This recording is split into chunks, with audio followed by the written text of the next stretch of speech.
नितिन गडकरी का इंटरव्यू किया मेरे सहयोगी मनीष अवस्थी ने, आइए आपको दिखाते हैं।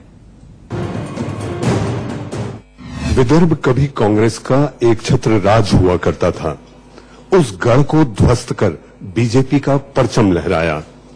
हजारों मील लंबे रास्ते, सर पर दौड़ती गाड़ियां, गंगा जल पर चलते स्टीमर, विफलताओं को अवसर बनाने का माहिर, ऐसा कार्यकुशल नाम शायद आप समझ गए होंगे मैं किसका जिक्र कर रहा हूं।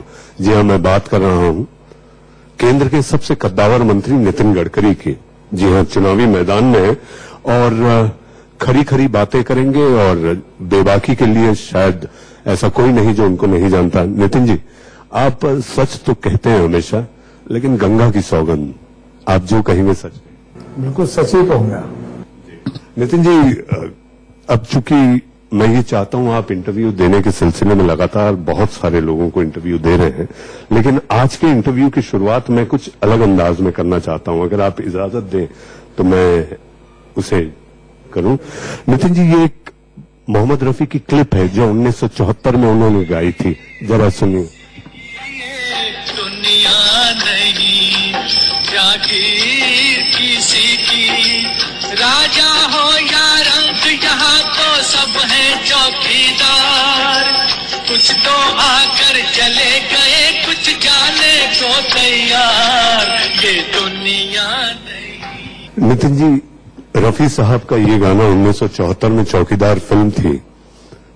चौकीदार, मैं ये मानता हूं कि राजनीति में जुमलों का, नारों का बड़ा अहम महत्व होता है और ये जिताने में भी मदद करते हैं। पिछली बार आपको याद होगा 2014 में नारा था, अब की बार मोदी सरकार, अच्छे दिन आएंगे, चाय वाला। इस बार चौकीदार, नितिन गडकरी चौकीदार।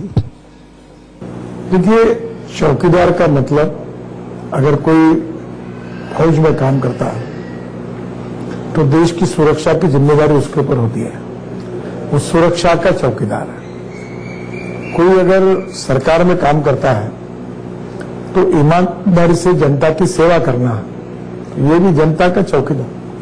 तो चौकीदार इस शब्द का अर्थ, जो व्यक्ति ईमानदारी से उसके कर्तव्यों का पालन करता है, उसको कहा जाता है। और प्रधानमंत्री जी ने कहा कि मैं देश के लिए ईमानदारी से काम करने वाला चौकीदार हूं, और इसी थीम पर यह है। दुर्भाग्यवश देश का प्रधानमंत्री किसी पार्टी का या किसी मजहब का, जात का नहीं होता।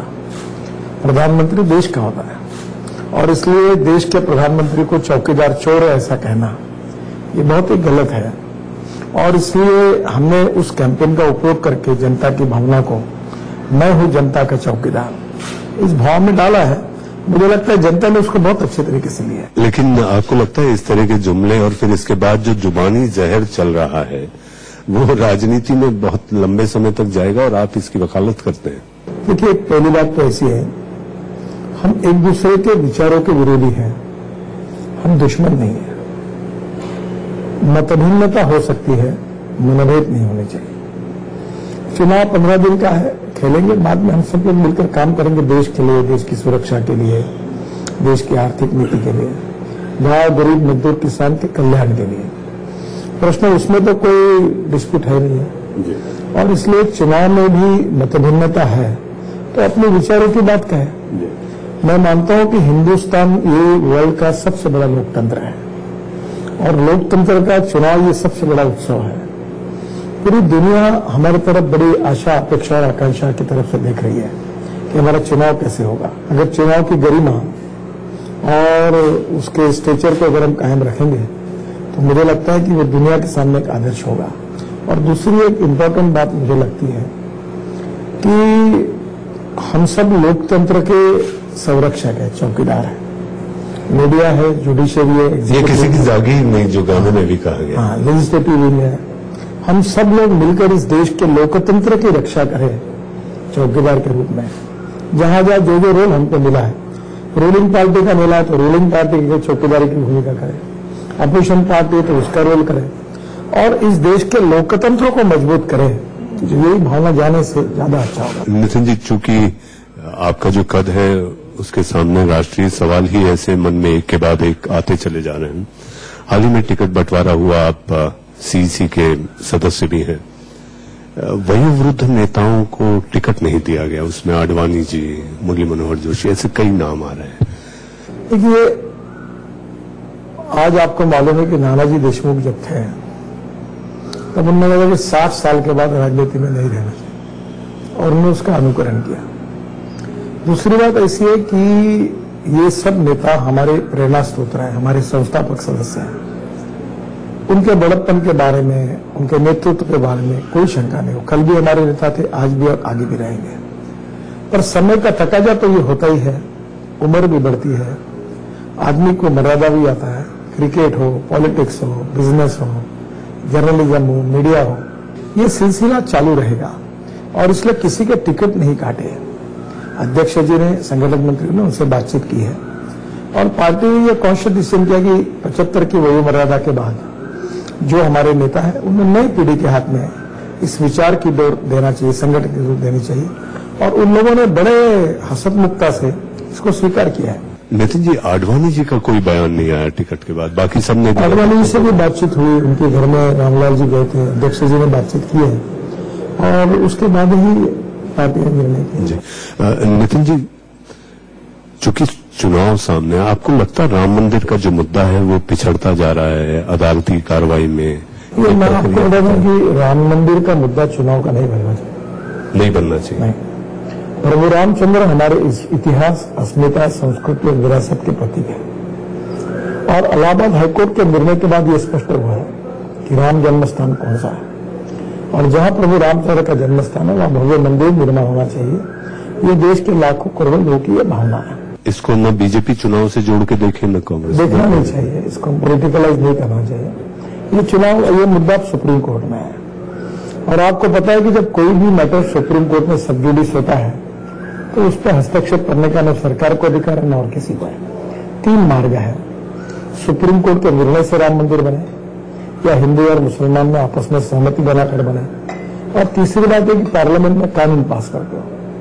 पार्लियामेंट में कानून पास करने में 2/3 ताकत तो आज नहीं है इस समर्थन में। सुप्रीम कोर्ट के पास अभी सुप्रीम कोर्ट ने कुछ प्रमुख लोगों की कमेटी अपॉइंट की है और मुझे लगता है कि उसमें से कुछ न कुछ मार्ग निकलेगा और निश्चित रूप से हम कल भी, आज भी और आगे भी राम जन्म स्थान पर प्रभु रामचंद्र का भव्य मंदिर निर्माण चाहिए, होना चाहिए। इस भूमिका के थे, आज भी और कल भी होंगे और मुझे लगता है इसको राजनीतिक चर्चा, विवाद, 8 से 9 टीवी के डिबेट के विषय नहीं बनाने चाहिए। ये हमारे देश के लिए अच्छा नहीं है। कुछ विषयों को हम लोग राज्य से ऊपर रखेंगे सब लोग मिलकर, उसमें देश का और समाज का हित होगा, ऐसा ही मुझे लगता है। 2014 से 19 का अगर कार्यकाल देखें आप, तो शिवसेना ने बीजेपी के लिए सिवाय जहर उगलने के कोई काम नहीं किया, लेकिन ऐसी क्या मजबूरी आपकी या उनकी कि साथ आना पड़ा? देखो, जो कुछ हुआ वो बातें वो भी भूल गए, हम भी भूल गए। छोड़ो कल की बातें, छोड़ो कल की बातें, कल की पुरानी, नए दौर से हम लिखेंगे नई कहानी। लेकिन ये दोबारा नहीं दोहराएंगे की गारंटी है? मोहम्मद रफी का गीत है वो, जैसे आपने पहला सुना है वैसा गीत हम भाजपा सेना एक दूसरे को सुना कर दोहराएंगे नहीं, इसकी गारंटी है? देखिए, राजनीति या राजनीति होती है, let us think for the best. Nitin ji, Rahul को अध्यक्ष के रूप में और प्रियंका जिस अंदाज में राजनीति में आई है, क्या लगता है आपको कड़ी टक्कर यूपी के?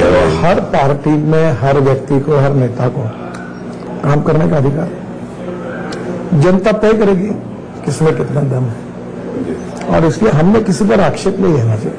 नहीं, आपने कहा आपकी साफ की हुई गंगा पे प्रियंका चल। मैंने ये कहा कि उन्होंने कहा सरकार ने कुछ काम नहीं किया, तो मैंने कहा प्रयागराज से वाराणसी अगर मैं जलमार्ग नहीं बना तो इनकी नाव कैसे जाती? और पहली बार यूपीए की सरकार में कोई गंगा का पानी नहीं पिया। मॉरिशस के प्रधानमंत्री आए थे और वहां उनको गंगा स्नान करना था, वो गंगा पानी देखकर वो वैसे चले गए। आज प्रियंका जी वो पानी पी रही तो क्या पानी हमने शुद्ध नहीं किया है? तो उन्होंने हमारे काम को एक प्रकार से सर्टिफिकेट दिया।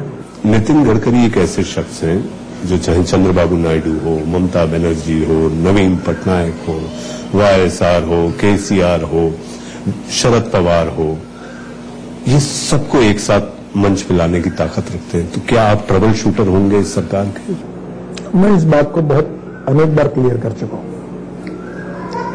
मैं कोई रेस में हूं, जब भारतीय जनता पार्टी में ऐसी परिस्थिति आई, जो 5 साल हमने काम किया है उससे बीजेपी को फुल मेजोरिटी मिलेगी और मोदी जी ही देश के प्रधानमंत्री होंगे। नितिन जी, हाल ही का 3 दिन पहले का एक बयान कांग्रेस के बड़े नेता का, हालांकि संवेदनशील है, आप इस पर शायद ज्यादा ना बोलें, 250 आतंकवादी मरे, 300 आतंकवादी मरे, इनके सबूतों को लेकर बात हो रही है। आपको लगता है कि विपक्ष को यह अधिकार है सबूत पूछने का? देखिए, मैं आपको एक बात बता दूं, ऐसे किसी भी प्रकार के बयान करना यानी हमारे शूर जवानों का अपमान है।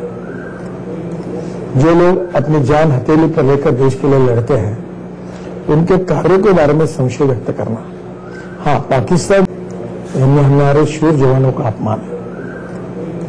जो लोग अपनी जान हथेली पर लेकर देश के लिए लड़ते हैं, उनके कार्यों के बारे में संशय व्यक्त करना, हाँ, पाकिस्तान मीडिया और पाकिस्तान मीडिया जो भाषा बोल रही है वही भाषा अगर कुछ लोग नेता बोल रहे हैं तो देश के लिए बहुत दुर्भाग्यपूर्ण है। नितिन जी, मुझे पता है सवाल संवेदनशील होगा और आप बहुत संजीदगी से इसका जवाब भी देते हैं। पुलवामा की घटना के बाद आपने पड़ोसी को सबक सिखाने के लिए आपने पानी बंद करने की बात कही, पानी बंद हुआ? देखिए, मैंने क्या बात कही उसको ठीक से पहले समझना चाहिए। 1960 में पंडित जवाहरलाल नेहरू और उस समय पाकिस्तान के प्रेसिडेंट अयूब खान, इनके बीच में एक इंडेक्स ट्रीटी हुई, इंडस ट्रीटी, और इस ट्रीटी में यह तय हुआ कि भारत और पाकिस्तान के बीच में भाईचारा, समन्वय, सौहार्द रहने के लिए भारत बड़े भाई की भूमिका